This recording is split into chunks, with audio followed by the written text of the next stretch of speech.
하나님 아버지와 우리 주 예수 그리스도로부터 오는 은혜와 평강이 이 자리에 계신 여러분들과 또한 화면을 통해서 인터넷에서 함께 이 예배에 참여하시는 모든 성도 여러분과 함께 하시기를 주님의 이름으로 축원합니다.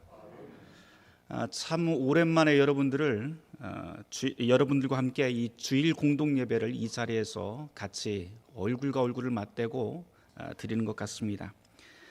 제한적이기는 하지만 그동안 뵙지 못하던 분들을 만난다는 게 얼마나 감사하고 기쁜 일인지 새삼 느끼게 됩니다. 오랜만에 만났으니까 서로 눈 인사라도 좀 하면서 주위를 돌아보면서 인사를 좀 한번 했으면 좋겠습니다. 평안하셨습니까? 네. 오늘 함께 나눌 복음서 본문인 마태복음 22장 21절 말씀엔 아주 유명한 구절이 하나 나옵니다. 가이사의 것은 가이사에게, 하나님의 것은 하나님께 바치라 라고 하는 유명한 구절이죠. 오늘 복음서 말씀은 세금 이야기로 이렇게 시작돼서 그 세금에 관한 문제를 다루는 것 같지만 사실은 그 안에는 아주 민감하고 실제적인 고민거리가 압축되어 있습니다. 설교에 앞서서 여러분에게 한 가지 질문을 하고 좀 시작을 하면 좋을 것 같아요. 우리는 다 하나님의 백성이라고 그렇게 이야기를 하잖아요. 그러면 하나님의 백성은 하늘에 속한 백성일까요? 아니면 땅에 속한 백성일까요? 하늘에 속한 백성일까요? 땅에 속한 백성일까요? 그러면 하나님의 백성은 세금을 내야 될까요? 안 내도 될까요? 예수님 앞에 던져진 질문이 바로 이것인데요. 사실은 이 질문은 훨씬 다양한 문제로 확장할 수 있을 것 같습니다. 우리말로 하자면 교회는 국가의 정책에 따라야 될까 아닐까? 교회는 국가의 행정명령에 어디까지 따를 수 있고 어디서부터 저항할 수 있을까? 여러 가지 다양한 질문들을 우리가 만들어낼 수 있겠는데 이미 유명한 학자들이 다양한 질문 그리고 다양한 답변들을 내어놓았습니다. 하지만 오늘 저와 여러분들은 오늘 이 말씀을 가지고 우리 나름대로 예수님의 의도가 그 당시에 무엇이었는지 이것을 한번 되짚어보면서 찾아가 보려고 합니다. 지난 4주간에 걸쳐서 우리는 마태복음 21장에서부터 22장까지 말씀을 묵상하고 있었는데요. 거기에서 보면 예수님께서 예루살렘 성전에 들어가셔서 가판대를 엎으신 예수님, 그리고 거기서 만난 제사장과 장로들에게 세 가지 비유를 들려주셨던 것을 우리는 기억하고 있습니다. 그래서 이 마태복음 21장에서부터 22장까지의 전체 내용을 한 번에 요약하라고 한다면 이렇게 될 것 같아요. 하나님 나라에 합당한 백성으로 살고 있는가? 하나님 나라의 백성이라고 하는 사람들이 과연 그에 합당한 삶으로 살고 있는가라고 하는 것이 이 마태복음 21장, 22장에 걸쳐 있는 전체 메시지입니다. 주님의 이 말씀을 듣고 있었던 당시의 성전 종사자들은 속이 부글부글 끓어오릅니다. 속을 긁어놓은 것이죠. 그래서 결국 말씀 중에 보면 예수님을 이 일 때문에 예수님을 죽이려고 하는 계획을 세우기 시작했다라고 하는 말씀까지 우리가 보았습니다. 지난주에는 예수님의 세 번째 비유였던 혼인잔치 비유를 들었었는데요. 그것에 이어지는 복음서 본문이 오늘 교회력 복음서 말씀입니다. 마태복음 22장 15절에서부터 22절까지 말씀입니다. 이번에는 바리새인들이 아주 작정하고 예수님을 잡으려고 헤롯 당원과 함께 이 성전 안에 들어옵니다. 그러면서 로마 황제에게 세금을 바치는 것이 옳은지 아닌지 이것을 묻게 됩니다. 하지만 예수님께서는 이들의 악한 의도를 즉각 알아채고 동전 하나를 통해서 분위기를 완전히 반전시켜 버리죠. 대화가 어떻게 진행되었는지는 이미 우리가 말씀을 읽었기 때문에 제가 재차 말씀드리지는 않겠습니다. 다만 이 작은 동전 하나가 왜 그렇게 문제가 되었는지 좀 설명을 해드리면 오늘 본문을 이해하는데 우리에게 큰 도움이 될 것 같습니다. 예수님이 살던 이 1세기의 이스라엘은 로마의 식민지 시대를 살고 있었던 상황이죠. 그래서 온 나라의 행정 그리고 치안이라고 하는 것은 모두 다 로마 제국의 그 위임을 받은 분봉왕 헤롯에게 위임이 되어 있었습니다. 로마의 식민지라고 하는 곳은 예외 없이 반드시 해야 되는 게 있었는데 로마의 세금을 바쳐야 되는 것이었죠. 서기 6년에 보면 로마 황제였던 티베리우스 황제가 남자는 14세 그리고 여자는 12세가 되면 무조건 머릿수를 세서 세금을 바치게 법으로 강제하게 됩니다. 예전에 없던 법을 만들다 보니까는 주민 숫자를 정확하게 세야 되잖아요. 그래서 주민 조사도 실시하고 또 주민 조사뿐만 아니고 이 주민 조사를 피하려고 하던 유대인들을 굉장히 가혹하고 매몰차게 대하게 됩니다. 그러자 갈릴리 지역에 있었던 유다라고 하는 사람이, 갈릴리 출신의 유다라고 하는 사람이 민중 봉기를 일으킵니다. 그러면서 로마에 저항을 하게 됩니다. 근데 결국 힘이 없다 보니까 완전히 박살이 나게 됩니다. 문제는 그렇게 민중 봉기가 일어났을 때 로마 제국이 제압을 하는 과정에서 맨 마지막에 그 봉기에 참여했던 주민과 봉기했던 참여한 사람뿐만 아니고 주민들과 가족들마저 다 잡아들여서 모두 다 십자가에 못 박은 다음에 대로변에 몇 킬로만큼을 그냥 쭉 세워놨다고 하는 그런 이야기가, 역사가 있습니다.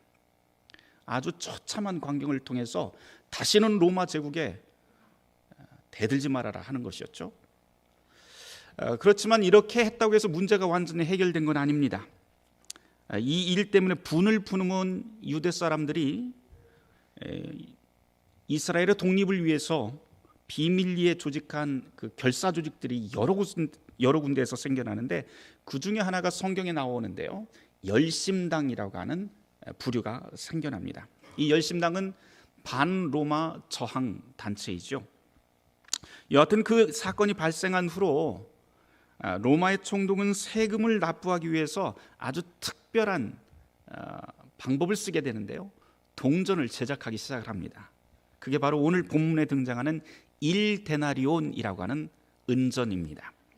근데 이 은전에 이 1데나리온이라고 하는 이 동전이 보면 그 안에 그림과 글자가 새겨져 있는데요, 거기에 보면 동전의 한 면에는 유다의 민중 봉기를 제압했었던 로마의 황제 티베리우스의 얼굴이 그려져 있고요, 거기에 뭐라고 써져 있냐면 신이신 아우구스투스의 아들 티베리우스 황제라고 하는 글자가 박혀 있습니다. 신의 아들, 하나님의 아들, 바로 티베리우스 황제라고 하는 글자가 박혀 있고 뒷면에 뭐라고 되냐, 폰티펙스 막시무스라고 하는 라틴어가 적혀 있는데요, 대제사장이라고 하는 말이 딱 적혀 있습니다. 그러니까 로마의 황제가 하나님의 아들이기도 하고 대제사장이다라고 하는 것을 동전에다 박아놓은 것이죠. 유대인들의 눈에 이 동전이 어떻게 보였을까요?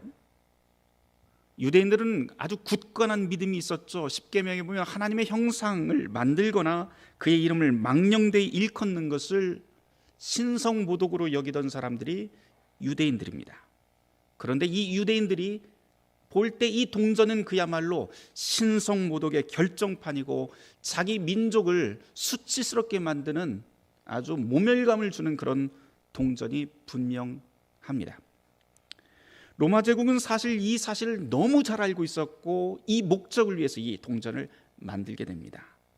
그러면서 법을 하나 더 정하게 되는데요, 세금을 낼 땐 반드시 이 동전을 사용해야 된다라고 하는 겁니다. 마치 일제 강점기에 조선말을 사용하지 못하게 하고 이름을 일본말로 바꾸면서 민족 정신을 말살시키려던 그런 일본의 문화 정책과 비견할 만합니다. 사정이 이렇다 보니까 신실한 유대인일수록 이 동전을 매우 수치스럽게 여겼고 최소한 성전에서만큼은 이 동전을 몸에 소지하지도 말고 들지도 말게 하는 것이 일종의 관습으로 자리 잡게 됩니다. 그래서 성경을 읽다 보면은요, 성전 앞에 가판대가 있었다, 환전상이 있었다, 이런 그 문구들을 보게 되는데 그게 바로 이런 배경에서 나온 겁니다. 성전에 들어갈 때는 로마의 돈을 바꾸어서 이스라엘 사람들만 사는 돈으로 바꿔야 된다. 또는 현물로 바꿔서 성전 안으로 들어가야 된다는 것이 당시 교회의 성전의 관습이었습니다. 사정이 이렇다 보니까 로마 황제에게 세금을 내야 하는지 말아야 하는지 이 문제는 사실은 어떻게 답을 하든지 외통수가 됩니다. 내야 한다고 예수님이 말하면 예수님은 하나님의 계명을 무시하고 또한 민족의 반역자가 되어버리는 상황이 됩니다.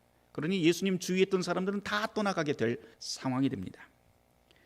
세금을 내지 말아야 된다고 한다면 로마 제국의 반정부주의자로 낙인이 찍혀서 거기 있었던 헤롯 당원의 칼을 피할 수 없게 됩니다. 질문을 던지고 있는 사람들은 바로 이것을 노리고 있는 것이죠. 물론 주님은 이 질문을 매우 지혜롭게 이들의 공세를 뒤집어 버립니다. 그런데 오늘 본문을 읽다 보면 참 특이해요. 지금 예수님은 성전 안에서 말씀하고 있고 예수님과 대하는 사람들도 소위 신앙이 투철하다고 하는 바리새인들입니다. 그런데 이런 바리새인의 주머니에서 동전 하나가 나오는데 금지되어 있는 동전이, 로마의 동전이 툭 튀어나옵니다.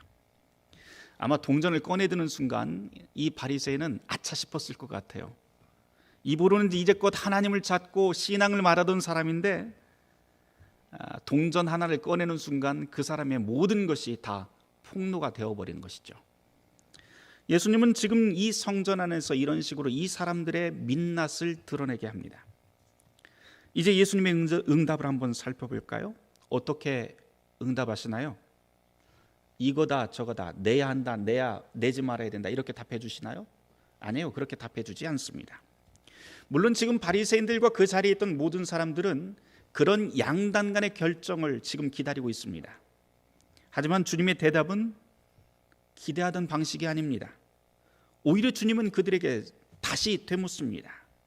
20절 말씀을 보면, 그래, 이 동전에 새겨진 형상과 글은 누구의 것이냐 말하신 다음에 가이사의 것은 가이사에게, 하나님의 것은 하나님에게 드려라 라고 하십니다.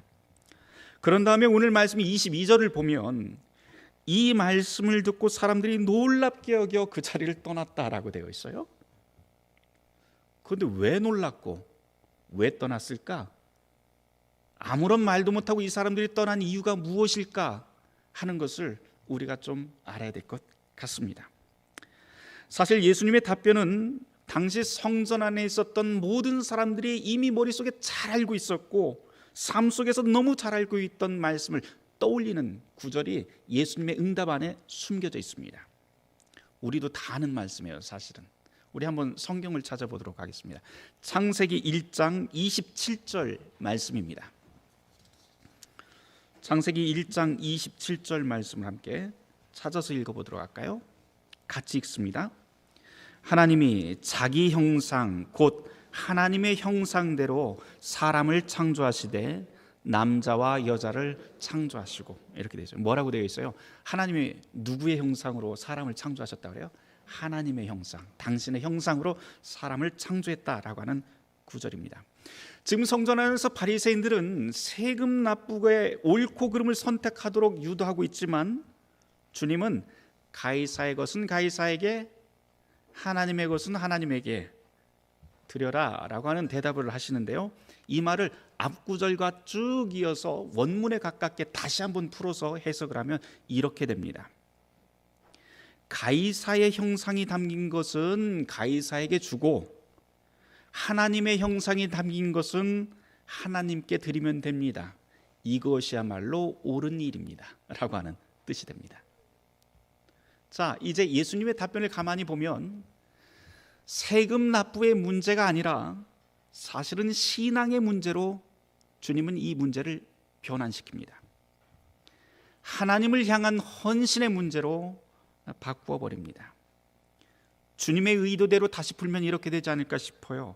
여보시오, 당신은 하나님의 형상입니까? 아닙니까?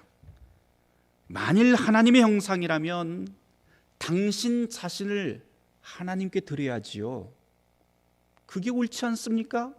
라고 하는 반문이 되어버립니다. 로마 황제는 단지 동전에 자기 형상을 새길 수 있습니다. 그러나 그 동전은 생명 없는 동전일 뿐입니다. 하나님은 어떠십니까?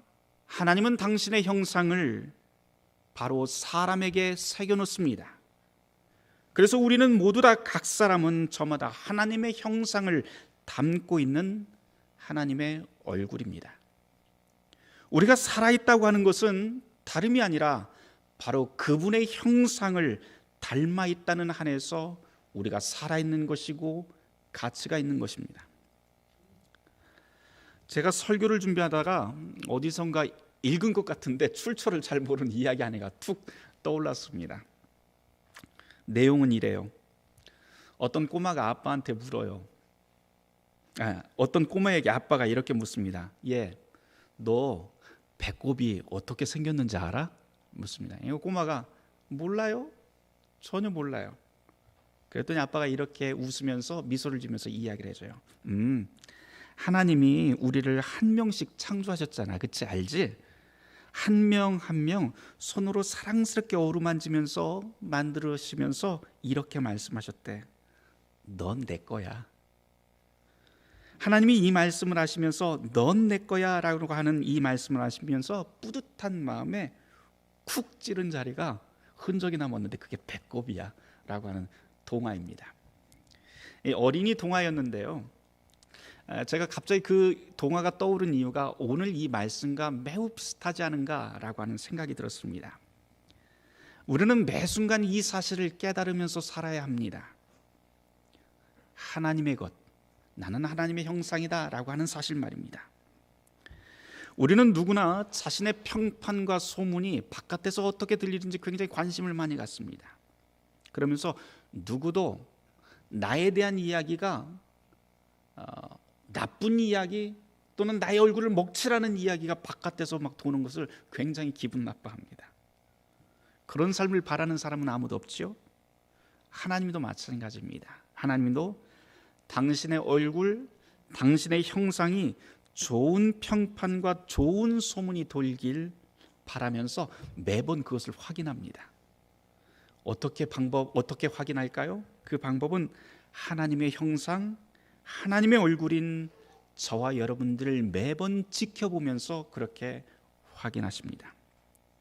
우리는 자녀가 잘 되길 바라면서 내 아이가 좋은 말, 좋은 습관, 좋은 친구를 만나기를 바라고 건강하기를 바랍니다. 또한 좋은 생각으로 항상 마음을 채우면서 성장하기를 바랍니다.